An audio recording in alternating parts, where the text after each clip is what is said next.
Olá, olá, eu sou super indignado. Eu quero-vos colocar aqui uma questão. Será que as necessidades sociais se devem sobrepor às necessidades individuais? Eu acho que se for na rua e perguntar isso às pessoas, grande parte delas vão dizer que as necessidades sociais são mais importantes que as individuais. Como se a sociedade não fosse composta por indivíduos. Para entender bem o que é o individualismo e o coletivismo, é importante partir da seguinte premissa. A origem dos direitos determina a sua natureza. Portanto, a origem dos direitos vai determinar a sua natureza. O que é que isto significa? Significa que se a origem dos meus direitos é o meu individualismo, é a minha pessoa, ok? A natureza é uma natureza individualista. Se a origem dos direitos é uma força ou uma decisão estatal ou uma decisão grupal que vai fazer com que esse grupo tenha que ter direitos e defesas únicas e exclusivas para aquele grupo, portanto, já estamos a falar do coletivismo.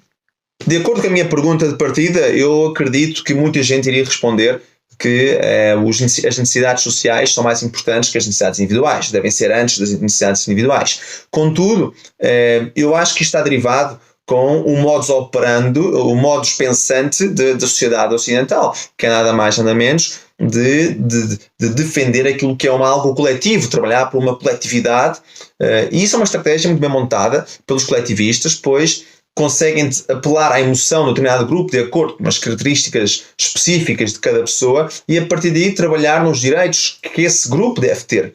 Mas a minha questão é exatamente esta: será que eu devo ter direitos especiais, ou melhores ou piores, só porque tenho uma cor de pele diferente, só porque tenho um género diferente? Será que eu, como homem, tenho que ter uns direitos e as mulheres têm que ter outras? Ou devemos considerar que cada ser humano é um ser humano único e tem que ter direitos fundamentais únicos, não de acordo com a sua cor de pele, mas de acordo, ou com o seu género, mas de acordo com aquilo que realmente é um ser humano?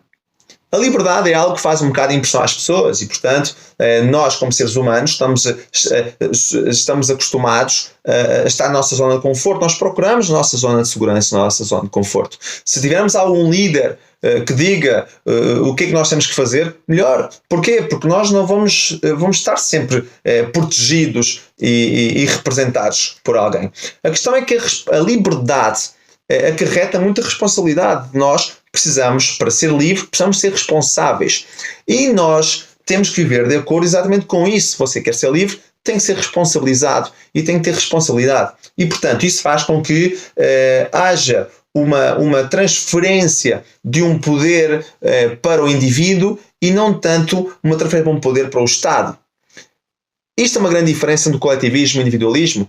O coletivismo, foi aquilo que eu disse, não é? A origem dos direitos vai determinar a sua natureza e, portanto, se a origem dos meus direitos é um Estado, portanto, eu parto de uma natureza mais coletivista ou mais ditadora ou mais absolutista. Mas se a origem dos meus direitos é o ser humano, a individualidade de cada um, portanto eu parto já de uma natureza mais de liberdade e responsabilização de cada um.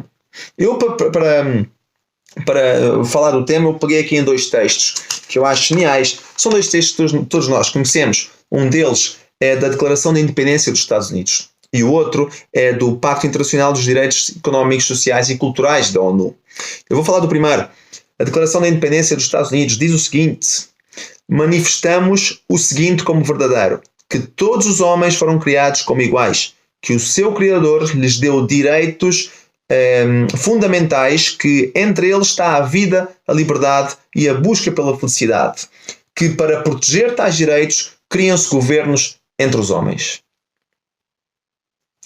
No Pacto Internacional dos Direitos Económicos e Sociais da ONU, no artigo 4, diz o seguinte: os partidos estatais do presente pacto reconhece que, na prática destes direitos proporcionados pelo Estado, e um pouquinho mais à frente diz o seguinte: o Estado pode limitar tais direitos na medida em que seja estabelecido pela lei. Portanto, no primeiro, aqui na Declaração de Independência dos Estados Unidos, diz que todo ser humano nasce como igual e que todo ser humano tem direitos fundamentais, como o direito à vida, o direito à busca pela felicidade e a liberdade de expressão e outras liberdades, não é? E diz que para isso criam-se governos para proteger esses direitos.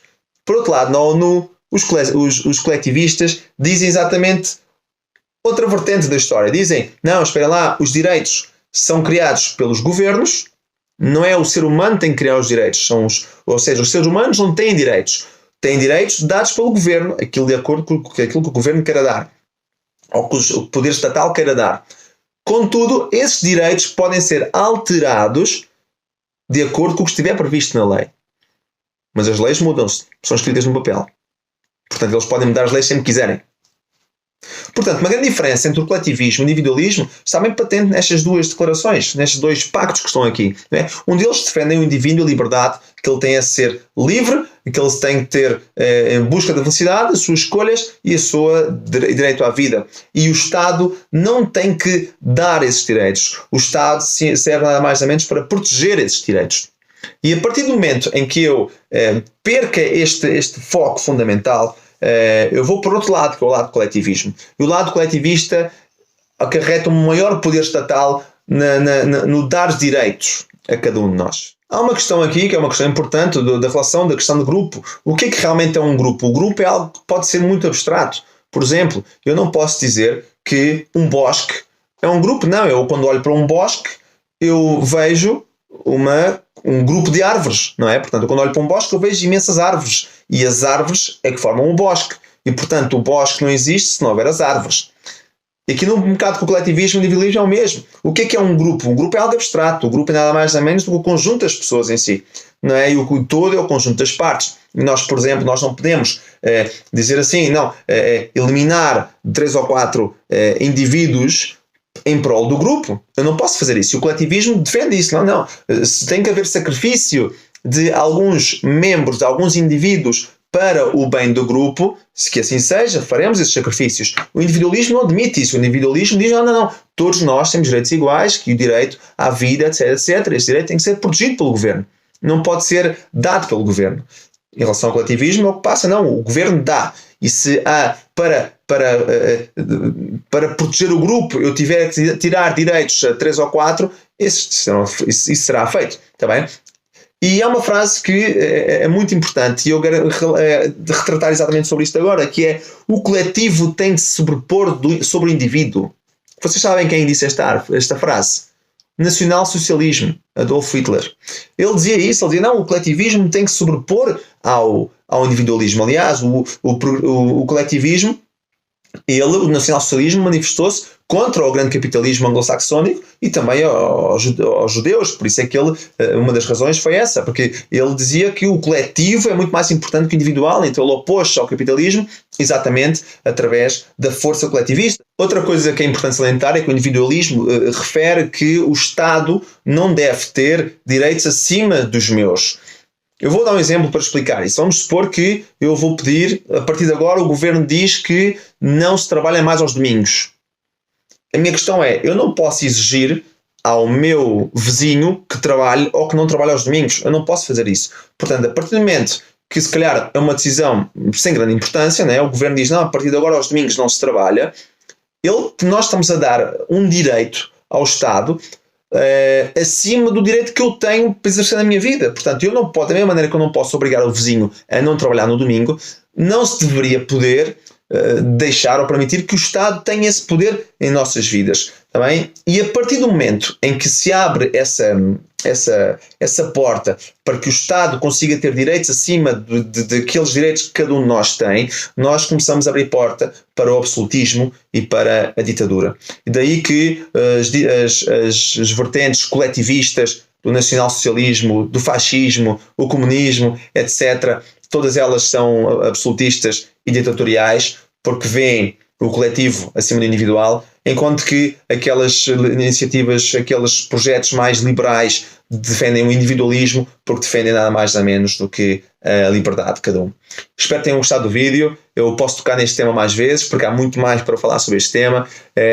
Subscrevam aqui ao canal, sejam super indignados também, ajudem a partilhar, ajudem no trabalho e fiquem atentos aos próximos vídeos. Acompanhem também aqui no Instagram e Facebook e Twitter. Um grande abraço, saudações patrióticas.